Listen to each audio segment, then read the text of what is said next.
Hello दोस्तों, welcome. एलनॉन technology solutions limited company का आईपीओ ओपन होने वाला है। कंपनी के डिटेल्स देखेंगे, जैसे कंपनी करती क्या है, बिजनेस मॉडल क्या है, कब से मार्केट में, कंपनी का फाइनेंशियल स्टेटस देखेंगे, जैसे कि सेल्स ग्रोथ कैसा है, प्रॉफिट ग्रोथ कैसा है, आईपीओ लाने का कारण देखेंगे, और आईपीओ का price band, opening date, closing date और वैल्यूएशन क्या लगा ये देखेंगे, और अभी इसका जीएमपी क्या चल रहा है ये देखेंगे। फाइनली इस आईपीओ में अप्लाई करें या अवॉइड करें ये भी देखेंगे। तो दोस्तों, जैसे मैंने आपको कंपनी का नाम बताया, एलनॉन टेक्नोलॉजी सॉल्यूशंस आईपीओ, जो कि 29 दिसंबर 2022 को ओपन हो रहा है और 2 जनवरी 2023 तक चलेगा। दोस्तों ये डेट आप याद रखना, यहाँ पे 2022 और 2023 है। और कंपनी अभी करती क्या है और कब से मार्केट में, तो कंपनी की स्थापना जुलाई 2015 में हुई, यानी कि कंपनी ने 7 साल से भी ज़्यादा मार्केट में पूरे कर चुकी है। और कंपनी अभी करती क्या है, तो कंपनी यहाँ पे इंजीनियरिंग सर्विसेज प्रोवाइड करती है।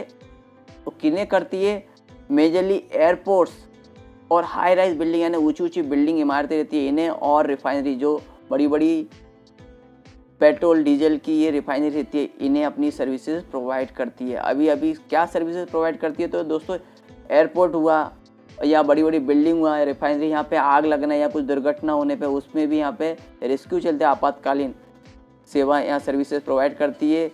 फायर फाइटिंग व्हीकल्स कंपनी पे ये प्रोवाइड करती है, और बड़ी बड़ी बिल्डिंगों की यहाँ पे rescue, evacuation, fire fighting equipments है कंपनी पे। Industrial fire engines, runway rubber removal, अभी रनवे पे जो एयरपोर्ट का रनवे रहता है इस पे एरोप्लेन उतरते टाइम बहुत से निशान पड़ जाते हैं, वो निकालने का काम कंपनी करती है। और जो पुराने भी मार्किंग रहते हैं उन्हें भी निकालती है कंपनी, उसके लिए कंपनी पे मशीन भी है रिमूवल के लिए, निशान के लिए। और रनवे स्वीपिंग, वे क्लीनिंग और डिसेबल एयरक्राफ्ट रिकवरी किट भी कंपनी यहाँ पे प्रोवाइड करती है। और supply of airport interior component, तो यहाँ पे एयरपोर्ट पे इंटीरियर कंपोनेंट रहते हैं, यानी कुछ चीज़ें लगी रहती हैं, पार्ट्स, वो भी कंपनी यहाँ पे प्रोवाइड करती है। अभी कंपनी का मेन जो बिजनेस है, दो यहाँ पे सेगमेंट में हम कंपनियाँ डिवाइड करती है। यहाँ पे इंजीनियरिंग सर्विसेज में कंपनी सेल करती है इक्विपमेंट्स का, स्पेयर पार्ट्स का ट्रेडिंग करती है, और मेंटेनेंस और सर्विस ये सब यहाँ पे कंपनी प्रोवाइड करती है। और दूसरा है डिज़ाइनिंग फैब्रिकेशन, ये सब डिज़ाइन करती है, फैब्रिकेशन का काम है, फैब्रिकेशन करती है, इंस्टॉलेशन करती है इसका, और मेंटेनेंस भी करती है। और कंपनी जो अपने प्रोडक्ट बेचती है इनकी भी सर्विस यहाँ पे प्रोवाइड करती है। अभी फाइनेंशियल आगे हम देखेंगे कंपनी का कैसा है। और कंपनी जो अपनी सर्विसेज से ज़्यादातर में एयरपोर्ट, जहाँ बड़े बड़े एयरपोर्ट इंडिया में मौजूद है, मुंबई हुआ, बेंगलोर हुआ, थाने, दिल्ली, हैदराबाद, कन्नूर, जामनगर, कोलकाता, बाड़मेर, अहमदाबाद, लखनऊ, गुवाहाटी, मैंगलोर, चेन्नई, यहाँ जहाँ जहाँ एयरपोर्ट हैं और बड़ी बड़ी बिल्डिंग और जो हाई राइज रिफाइनरी, यहाँ पे सर्विसेज अपनी प्रोवाइड करती है कंपनी। अब कंपनी स्ट्रेंथ में देखें तो कंपनी का यहाँ पे बोलना है कि हमारे पास एक्सपीरियंस मैनेजमेंट टीम है और टेक्निकल भी स्ट्रॉन्ग सपोर्ट है हमारे पास, तो ये बराबर है। और कंपनी के जो क्लाइंट हैं उनसे भी कंपनी के जो रिश्ता है अभी तक अच्छा खासा डेवलप कर चुके हैं। कंपनी के बहुत लंबे समय से कंपनी के यहाँ पे उनसे संबंध है, स्टैब्लिश कर चुकी है कंपनी। और अभी इन सर्विस देते टाइम और भी बारी बारी चीज़ें भी यहाँ पे सर्विसेज करनी रहती हैं, कुछ भी हम मशीनरी खोला या कुछ करा तो उसमें और भी चीज़ें निकलती हैं, तो उसके साथ दूसरी सर्विसेज भी, अदर सर्विसेज भी कंपनी देती है। और कंपनी जो सर्विसेज है 24/7 यानी 24 घंटे और 7 दिन यहाँ पे अवेलेबल है कस्टमर सर्विस कंपनी की। और टेक्नोलॉजी वो निरंतर कंपनी अपग्रेड करती रहती है, नई नई टेक्नोलॉजी यहाँ लाती रहती है। और आफ्टर सेल सर्विस और ऑपरेशन, यानी जो कंपनी का बोलना है कि जो कंपनी ने प्रोडक्ट सेल किए हैं उनकी भी आफ्टर सेल सर्विस और ऑपरेशन ये सब कंपनी प्रोवाइड करती है, तो ये बराबर कंपनी कॉम्पिटिटिव स्ट्रेंथ में। अभी कंपनी का फाइनेंशियल स्टेटस देखते हैं, तो दोस्तों आप देख सकते हैं फिगर्स यहाँ पे लैक्स में है, और मार्च 20, 21, 22 की ये फिगर है, और मार्च 23 की यानी कि हाफ ईयरली सितंबर 22 तक की फिगर है। तो आगे चल के हम इसमें क्या फिगर हो सकती हैं पूरे साल में, अनुमान निकालेंगे। तो दोस्तों मार्च 20 में देख सकते हैं कंपनी का एसेट 1105 लाख का, जो कि मार्च 21 में बढ़ के 1552 लाख का, और मार्च 22 में 2096 लाख का। तो यहाँ पे 20, 21, 22 तीनों साल कंपनी का एसेट बढ़ा है। वहीं पे आप देखें तो सितंबर 22 में लगभग उसी रेंज में 22 के मुकाबले सितंबर 22 में भी यानी मार्च 23 में एसेट उसी रेंज में देखने को मिला। पर ओवरऑल देखें तो कंपनी के एसेट बढ़े ईयर ऑन बेसिस पे। रेवेन्यू ग्रोथ देखें तो मार्च 20 में 1381 लाख का, जो कि मार्च 21 में बढ़ के 1444 लाख का, और मार्च 22 में 1958 लाख का। तो यहाँ पे देखें दोस्तों तो ईयर ऑन ईयर बेसिस पे कंपनी का रेवेन्यू अप ट्रेंड में कंपनी ग्रोथ कर रही है।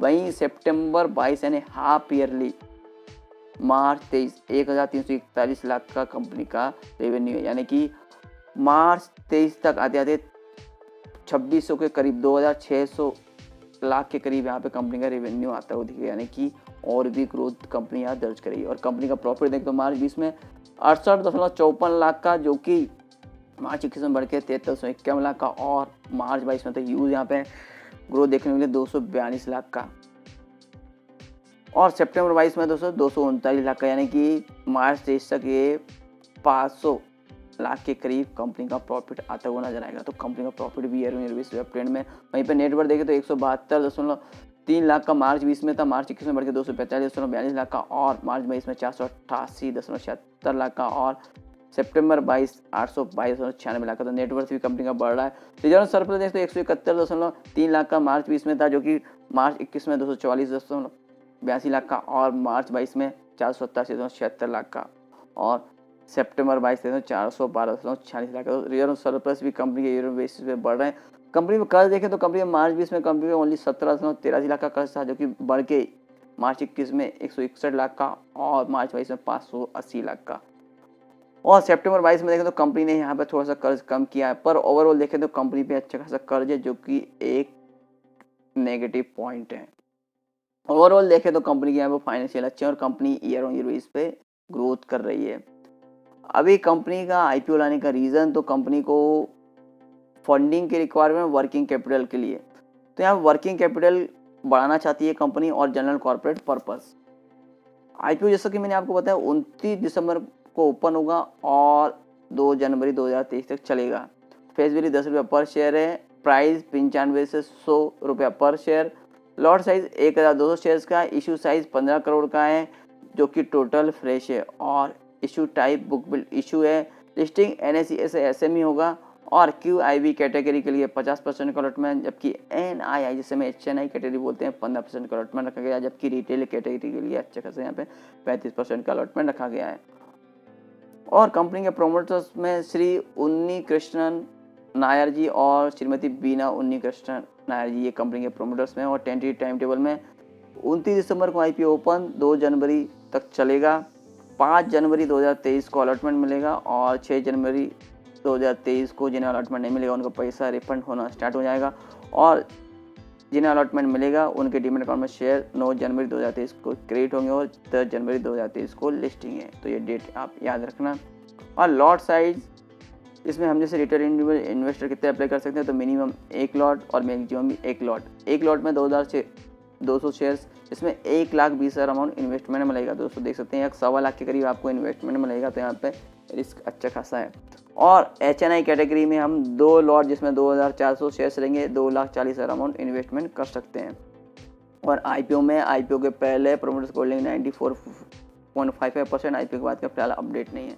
और दोस्तों अभी कंपनी के IPO में हम अप्लाई करें तो कंपनी का एड्रेस भी पता होना चाहिए। और दोस्तों ये कुछ महत्वपूर्ण डेट हैं यहाँ पे। एंकर बिड जो कि एक दिन पहले स्टार्ट हो जाता है, दिसंबर 28 को होने वाला है, और यहाँ पे एंकर का लॉक इन पीरियड 30 डेज़ का है, और जो कि 50% का और 50% जो बाकी का 90 डेज़ का है। तो ये डेट भी आप देखना, यहाँ पे उतार चढ़ाव देखने को मिलते हैं शेयर्स के प्राइस में। और एड्रेस यहाँ Sahakar industrial estate Vasai east Mumbai का एड्रेस है। Phone number, email ID, website आप और भी यहाँ कंपनी की डिटेल्स चेक कर सकते हैं। रजिस्टर्ड कंपनी का link in time India private limited, phone number, email ID। Registered का वेबसाइट हमें अलॉटमेंट स्टेटस चेक करने के लिए उपयोगी पड़ेगा। और कंपनी का वैल्यूएशन मार्जिन देखें तो financial 2022 EPS earning per share 6.06 और P ratio 16.50, return net worth 49.71%, NAV 20.05 और ROC 37.58%, EBITDA मार्जिन 20.98%। तो दोस्तों यहाँ पे कंपनी का जो वैल्यूएशन है वो यहाँ ठीक ठाक लगाया है। और जो फाइनेंशियल है, जैसे मैंने आपको देखा कंपनी के अच्छे हैं, थोड़ा सा यहाँ पे एक नेगेटिव है कि कंपनी का कर्ज बहुत ज़्यादा यहाँ पे बढ़ा हुआ है।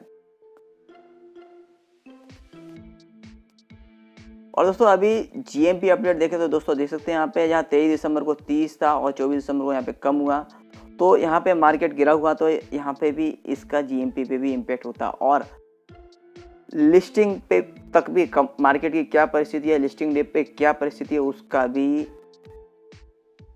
इस पे असर होता है। तो यहाँ पे 26 दिसंबर को देखें तो यहाँ पे दोबारा यहाँ पे जीएमपी 30 हो गया और सब्जेक्ट टू सौदा हो गया 25,000, तो यानी कि यहाँ पे और भी जीएमपी बढ़ सकता है।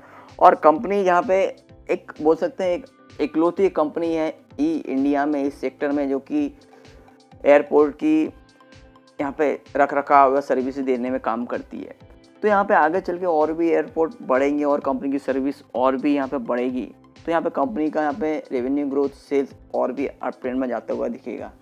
पर दोस्तों फिलहाल मार्केट सेंटीमेंट और ये सब देख के और कंपनी का जो बिजनेस है, ये भी आगे और कॉम्पिटिटर भी आ सकते हैं, ये भी चीज़ें भी आप ध्यान रख सकते हैं। तो यहाँ पे सोच समझ के इस कंपनी के आईपीओ में आप अप्लाई करें, और लिस्टिंग गेन के लिए आप लास्ट डे पे सफिशिएंट स्टेट देख के और जीएमपी अपडेट देख के ही इसमें अप्लाई करें।